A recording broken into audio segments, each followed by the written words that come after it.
And with that, after 7.5 hours of hand sanding, we took this thing from a 400 grit belt finish now to a 600 grit hand sanded finish all the way down, nice and clean and shiny and beautiful. And we need that because the whole point of this is we want to make something great. We want to make something fantastic. And on that note, it is fantastic to be bringing you along with this journey, especially because with the hand sanding complete on the blade, a few minor tweaks to do here, we'll get to that later, but with the bulk of the hand sanding done, it is now time to think about, like, the most difficult part of this build. Yep, the basket hilt. It's actually not even called the basket hilt. Apparently it's called a swept hilt, but the title has been basket hilt this whole time, so we're gonna keep the title as basket hilt, but I hear it's actually called a swept hilt.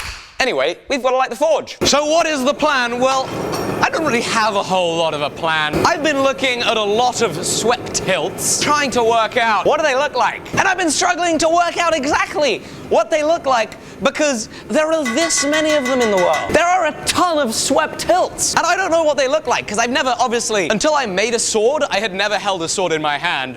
I've never seen a rapier. I don't know what they look like. I don't know how they wrap around. I have, however, spent a very good bit of time looking through all the photos I can so that now that we have a piece of steel, we can draw in the metal, sketch with the steel, and hopefully come up with a design that's gonna work. So my plan is as follows. As part of our little sketching in the steel, we're gonna take this 3/4 inch bar, we're gonna take a chisel, we are going to run this thing all the way down all 4 sides of this square, and that is going to separate off 4 different bits of steel.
Oakley dokley. So what I have done is I've taken a rasp and then a file.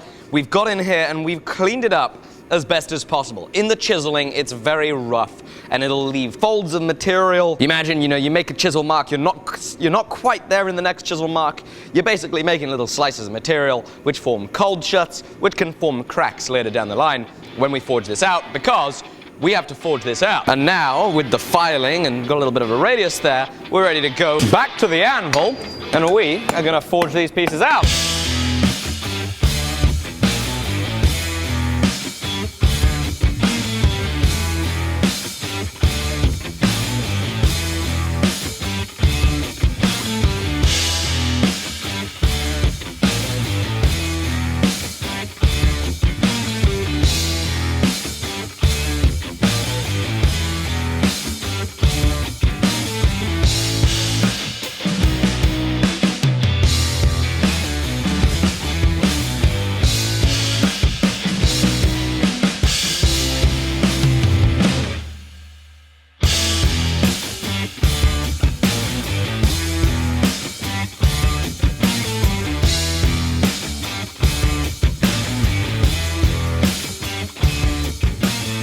So here is the latest element that I have forged. What we did is we necked it down just a little bit back here, flattened out a section. We took a slot punch there and made 3 marks and used this in 3 marks to make a 3 times longer slot than the punch. We then flip it over, come in from the backside, knock that slot out of there with the punch. We're able to then just hammer on it, use the horn of the anvil, and taking care to keep things neat and clean, forge that out just like forging a bottle opener. So we now have 2 of the 4 elements of this half of the guard forged. As I said earlier, I'm considering this still very much an experiment. This may not be the finished guard. It would be nice for it to be the finished guard. And whether it is the finished guard or not is all up to me and my aptitude here at the hammer and my imagination. So it's nice to know it's in my hands. I just wish my hands knew what they were doing. Oh well, 1 hammer blow at a time. Back in the forge we go.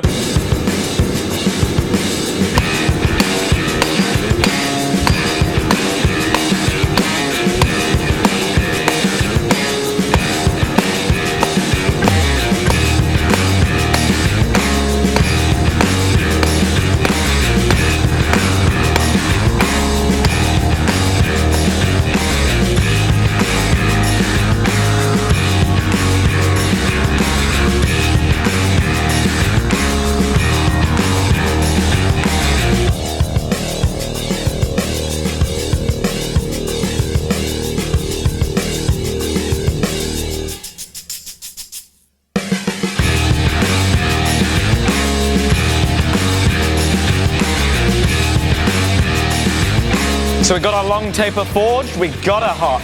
I'm now bending it over so it's out of the way as we forge out the tine on the 4th piece here on this side. Bend that over.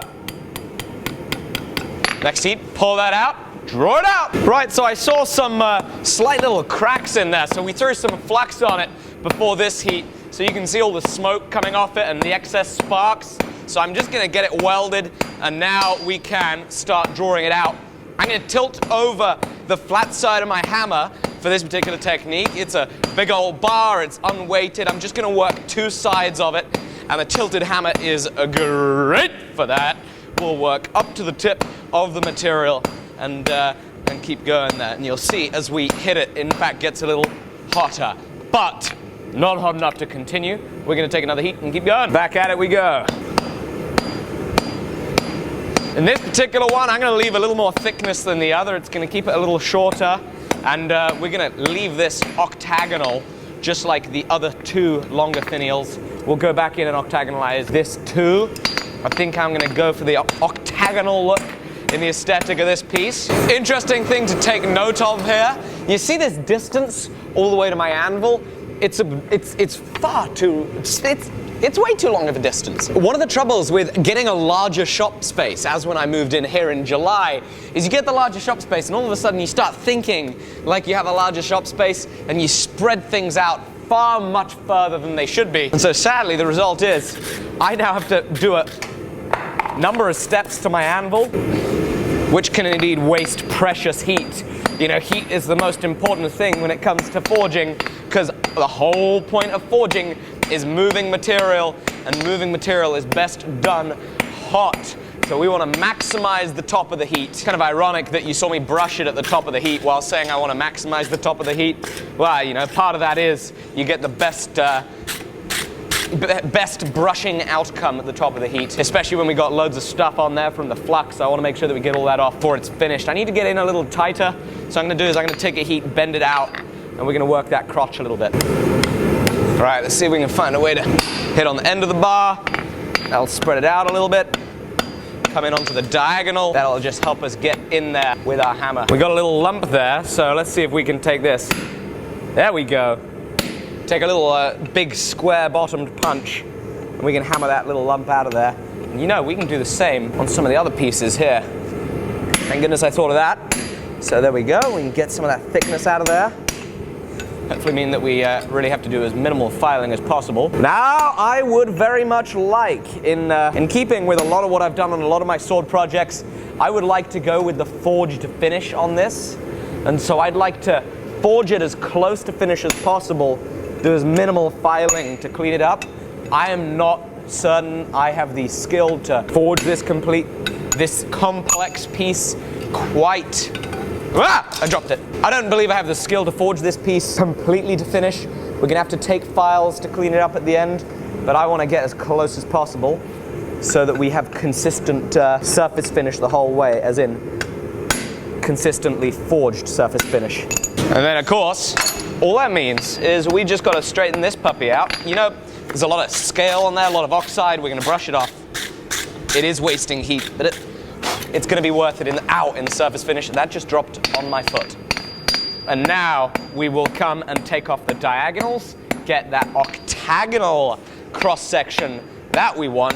Hopefully a relatively clean octagon with twisted. That octagon is twisting up there. Thankfully, it being mild steel, we're soft enough to be able to just go ahead and tweak that. And so now we can take another heat, hit those diagonals. Yep, it's not twisted, we're good. And bring what was a square to an octagon. As I said, I don't know if this is going to be the finished piece. I do, however, want to treat it as if it would be. Just because that way I'm being cognizant of surface finish the whole way. But we may run into some serious proportionality issues when we flip it around and do the other side. It would indeed be a miracle if we got it first time. We may not, and that's fine. This is good practice. I haven't used a hammer to do some hand forging like this in a while, so it has been a lot of fun. And whether it is or isn't gonna be part of the finished guard, let me tell you what, this right here has been some seriously good practice for half of the finished guard. All the pieces are bent out, absolutely not how they will be. And what I'm thinking is we come in here and we forge on the bias so that this is going to be in line with the side of the square. And it'll basically put all of these tines, instead of being on the diagonal, on the side. And that'll also reduce the cross section here at the point in the guard where it's going to go through the tang. Of course, we'll leave about that much for a guard. And on the other side, we will split her again 4 times, maybe adjusting some dimensions of our split and the material so that the other half works well. But for today, that's going to be it, because it is bang on 10 o'clock in the evening here. It's been a long day in the workshop, so for today's episode, that is it. And we're going to be continuing on with the swept hilt, basket hilt, swept hilt, you know, oh well, we got it wrong. That's my bad. We're going to be continuing on with that on the next episode of this rapier build. Thank you for watching. If you're new, we're making daily videos of the projects that get done here in the workshop, and it's always a thrill to bring you along. So make sure you go down below and you give that subscribe button a hit. Make sure you go and follow me on Instagram at Alex Steele for some behind the scenes. It has been an absolute pleasure, as always, bringing you along with this day, sharing my journey of learning and trying to build great things, struggling at it, hopefully, in the end, a hammer blow at a time, succeeding at it. We'll see. But for now, thank you very much. I'll see you tomorrow. Bye-bye.